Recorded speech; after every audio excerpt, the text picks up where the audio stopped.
Stay tuned for the Peter Bailey Show, airing on South Florida's #1 urban radio station, 99 Jams. Welcome back to NiteCap. In this episode, we have none other than hip-hop's newest hitmaker, Kid Ink. What I like about this artist is his originality. He seems to really have carved out his lane, his own voice, his own style. Which leads me to the question of the day. When did hip-hop stop being fun? And when did working hard the right way and enjoying that and expressing that through song not become as real as the streets? Stay tuned for my final thought answering just that. Enjoy the conversation. Just real people, real convo.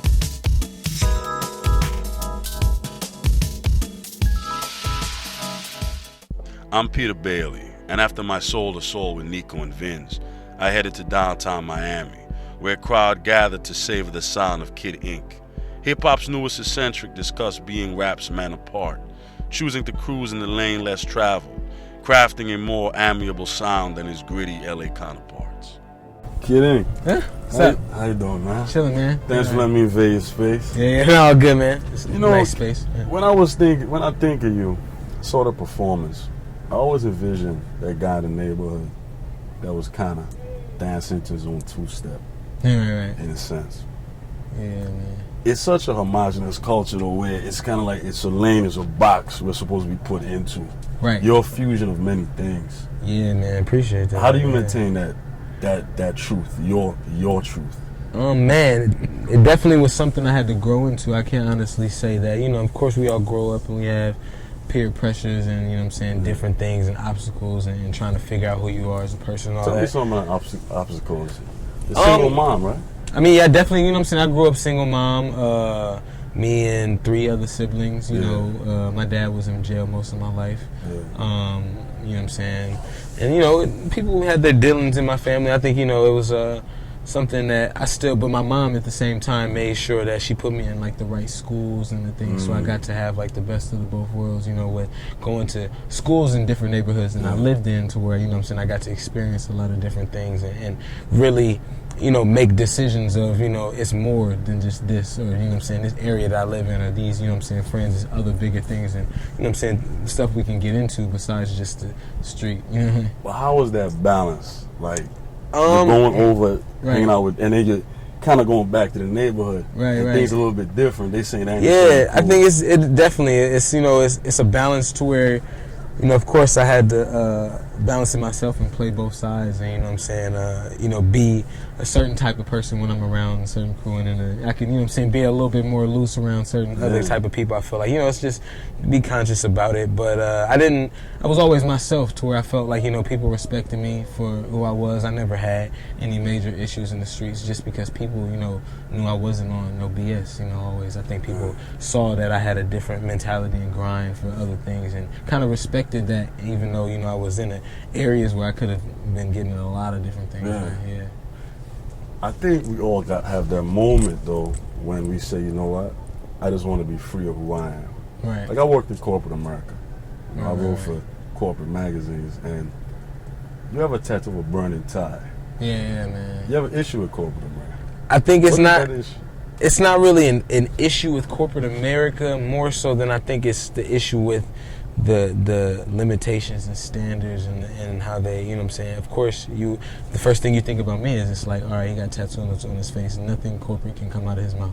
Like, you know what I'm saying? There's no type of real business that I'm gonna listen to. You know what I'm saying? That guy and I remember being on the train one time, and we were all like sitting on the seats. We were doing the tour. We were going around the East Coast.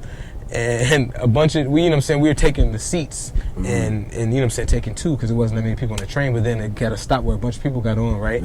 So these 2 dudes in the suits come up and they're like, excuse me guys, do you mind if you guys sit together, because, you know, we're businessmen. And it was kind of like, what does that mean? Like, we got stuff to talk about, but what, so you don't, I mean, you know what I'm saying, I don't understand, like, what, you know what I'm saying, how do you come at me like, oh, we're businessmen, and you're not, you know what I'm saying. It was such a direct, you couldn't be talking about anything important type situation. And so I feel like it made me want to get even more tattoos just to show and prove and really break some barriers at the same time, man. And those barriers you all breaking, we were talking about earlier, this is me and some friends, man, just looking at hip-hop culture, right? When we went to school, I remember kids listened to The Doors, Led Zeppelin, Dave Matthews. Right, that was me, yeah. When the brothers came, it was like a fair. Yeah. Your audience is a total... Your audience is not South Central, it's not Watts at all. It's crazy. It's crazy, man. Like I'm like a heavy tour. Like I'm heavy overseas, like tour. Like like my biggest market out of LA is Germany. You know what I'm saying? Which is crazy because it's like I don't know what I'm doing specifically to speak to these people as far as, you know what I'm saying, culture-wise, because I feel like I'm a hip-hop artist. So at first it kind of threw me off where I was going to the shows. I'm like, yo, it's not really the hip-hop crowd I thought I was going to bring out. I respect the crowd and I love the energy, and I think it's more so just a energy thing in my show and how I really vibe out at the show that they really, enjoy that. And I think, I don't know. Like you said, I don't put any barriers on my music, and I think, with that, I was able to just reach around and do different things outside of hip-hop. But still, I try to... That's I am a hip-hop artist at the end of the day, and that is what I come from, but at the same time I don't have any limitations on my sound, because the artists and producers I looked up to were like Pharrell and Timberland and Swiss Beats, and these are people who have hits all around the board, from movies to country to pop to R&B, hip-hop, what I'm saying? So it's like those are three people I feel like are mad cool, and what I'm saying, and respected from everyone. So I didn't feel like I had to put that limitation on myself. It's kind of like, it seems we're living in the era of the new black.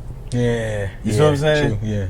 It's and you in essence are face of that a little bit. I think I kind of made a decision to try to motivate and be in that mix and really, do something different, and it means something though. It's like, I don't want to be, the stereotypical hip-hop show that everybody expects to get shot up and, somebody gets jumped and everyone's scared to come to my show. And it's like, those are things that I, consciously thought about, like, why would I, want that situation in my career? I want to be, at the top and the peak of a musician, I'm not just a hip-hop artist at the end of the day. It's a musician thing, So I think that artists, I see you embrace your fans a lot.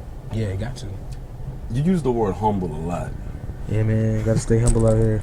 You use the word humble a lot. I saw you wrote on Twitter, you didn't want to be, you responded to someone, you said you didn't want to be famous, you want to be successful. Yeah, I think it's, it's not, it's like, man, the successful thing is crazy too, because I think it's all different successes. People have all different successes. It just depends on what you have as your goals. I feel like it's independent artists and underground artists who are happy in their positions and don't plan to do more. They don't, they're comfortable feeding their core. Right, it's feeding their core, and then it's, for me, I feel like that's something I learned, but I've always had this mentality that I always wanted to deal. I always wanted to do, big shows and go get awards and do it. It was always that, whether I was the artist or the producer, it was about being, in the mainstream world. It wasn't about being underground and being, over just raw hip hop, For me, I think I always had bigger just ideas and, It's always no limitations, man. And just back to the stay humble thing, I feel like, that's just something that's help me, move along and really, be able to pay attention and understand and be a fan. I think it's all about being a fan. I think artists are servants to the culture. I think in a way you guys relay a message that average person can't really relay. Yeah, and I think that's something I had to understand. Like just growing as an artist. At first for me it was all about just being creative and coming up with little cool ideas, and then I kind of got to a point where I started making a couple different kind of records that were a little bit more maybe sentimental or deeper than my life story, and I feel like they kind of spoke to people more, and then I understood like I'm actually like speaking to people and speaking for people, and they're like coming to me after shows like, this song helped me get through finals, to my brother being in jail, to somebody dying, to this and that, to where it's like I had to make a conscious decision, like, yo, these people are not just, vibing with the beat, they're really listening to what I'm saying, so it's, you gotta make Hell I'm Back is one of those records, I'm assuming. Yeah, that was actually my first step out, I feel like, with that type of vibe, and it's one of my biggest records to date that never got any radio play, but it's when I perform it, as soon as the beat hits, the whole audience goes crazy, like it's Show Me, which is the single, which has been, a platinum record, where this is only, a couple 100,000 sold independently, but it's reached so far just with the masses around the world. What exact moment inspired that record though? I think, you know, what it was for me, it was a little bit more of a forcing thing from my team and my management. My manager, DJ Ill Will, kind of just was like, yo, I think it's, you know, a situation where you need to kind of show the fans who you are. You know, they kind of don't know. They kind of like, they like the music, but they don't know who you are. They can't put a face to it. They can't, you know what I'm saying, really put a vibe to it or a lifestyle. And I felt like, you know, he was just forcing me like, yo, you got to do. I did the hook for the record and was trying to push it to other people. He was like, you should just do this record yourself and just get into that bag. And once I did that one, I understood that I needed at least, you know, 1 to 2 every project to really speak out to that, man. How's your mom feel now? My mom is, you know what I'm saying, she's good. She's happy. Bunch of success. Yeah, I think she's, you know, she's always been a supporter. That's one thing I was lucky to have was, you know, my mom never was somebody who was like, no, you can't be this, or no, you can't do that. Of course, she was like, now, while you're trying to do it, you should get a job. Yeah. You know what I'm saying? You should still make some money. What was one of those jobs? I tried to do stuff that wasn't, because I always knew I was in the music, man, early before I started really working. So I tried to always do things that weren't going to damage my image in the future. I kind of was conscious about that early. Some people aren't really conscious. Then you just always had that. So passion. yeah, I was in the more like, oh, I work at Nordstrom's and retail and something where, you know, it's like fashion, and you know what I'm saying, you can't really, you know, that's what I was really into. And I think growing up is more like the acting thing, and doing that was easy in LA. It's easy to get into being in the background and extras and videos and movies and just little fun stuff like that. But I think, you know, once I started getting blasted, I had to make more decisions. It's easy to get full in the gangs out there too, though. Yeah, man. Yeah, easy as hell. You be in a good neighborhood and hit 3 blocks and be in the worst neighborhood, and you know what I'm saying, not even know it that you living there, and then, you know, really get in the mix of some things sometimes. I think a hip hop artist, right? I see you guys. I don't know. I always think of I think of people who reach people with certain talents for certain. Right. If you were a superhero, which one would you be?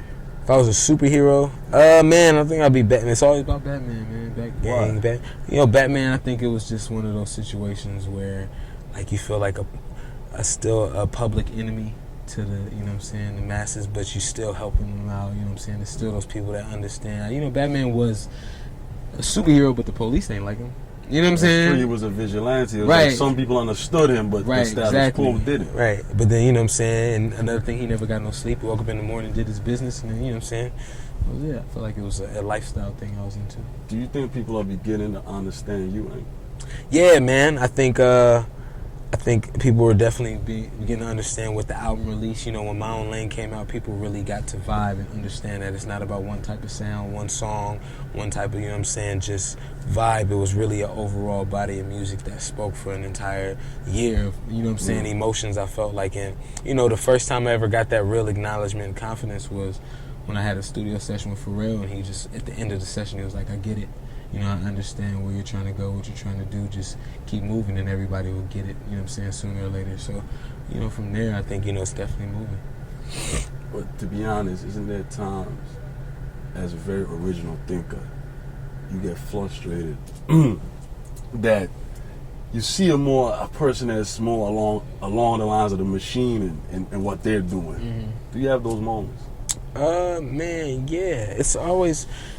It's moments, man, where, you know what I'm saying, of course with the situation and the label and the machine and, you know what I'm saying, pleasing a bunch of other people, and then the pressures of having now have a platinum single that, you know, now the next step is I don't want to have a gold single next, I want to have another platinum single. So I think the biggest, you know what I'm saying, pressures for me right now are really just figuring out what to do, you know what I'm saying, next, as far as, you know, to do something bigger. It's always about doing it bigger for me, and really, you know what I'm saying, making the moves of, you know, we did this last year, let's continue to do this, but we got to make it expand. And, you know, I'm really just, you know, I stress myself out with that kind of stuff all day. I think the studio is my biggest stress, always just thinking about music and new records, but it's also, you know, where I release and, you know what I'm saying, get everything out, so it's pretty dope. But, you know, try not to pressure myself. You're God-fearing cat, brother? Of course, man. Yeah. Got to, man. Yeah. Well, you can see if a deist, somebody believes in the creator, or more based on religion?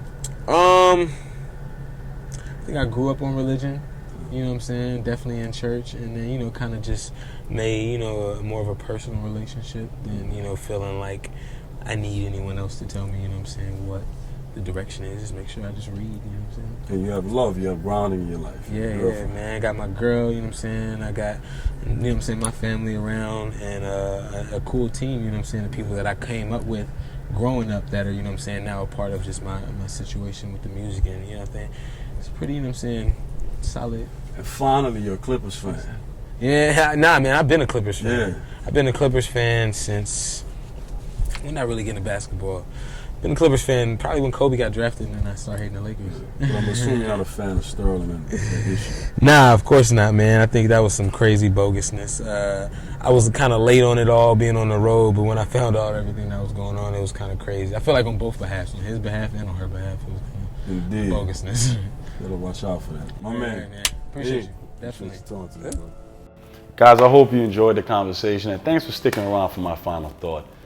As mentioned earlier, what happened to the storyline of just working hard, getting out the neighborhood the right way, and enjoying that? It seems the obsession with street lingo and I'm about that life and whatnot.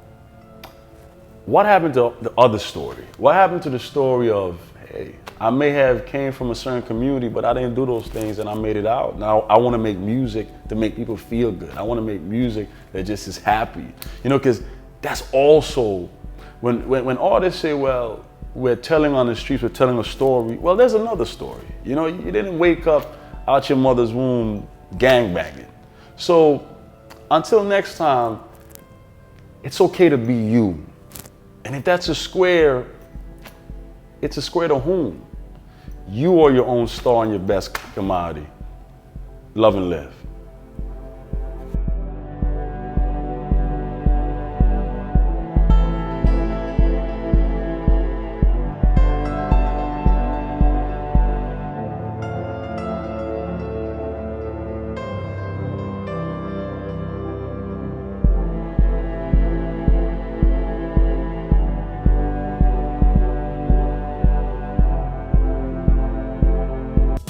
Just real people, real convo.